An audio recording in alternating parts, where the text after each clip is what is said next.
Fine Furniture presents Wood Chopping Time Quick Tip. Your host, the Big Chopperoo. Hello, fellow wood chopperoos. Chad here, and I'm with Safety Dan. Hey. Today's quick tip has to deal with your bandsaw.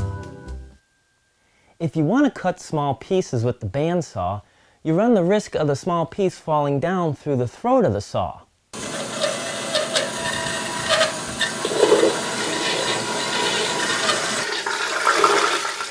So what you need is a zero clearance plate, and you can make this out of a business card.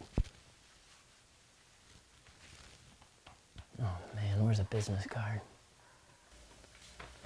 Hey Dan, do we have a business card anywhere? Well, yeah, I thought I saw one laying on the sidewalk. Oh really? Yeah. Whose is that? I don't know, some losers.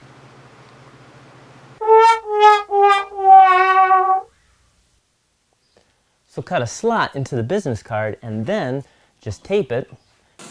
And when you cut the pieces, they no longer get lost.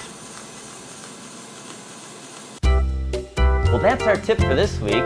If you like what you saw, subscribe to us at youtube.com/Big Chopperoo. Or you can follow us at facebook.com/woodchoppingtime. And you can read about us at the blog at woodchoppingtime.com. Chad, what time is it? It's time for me to dance.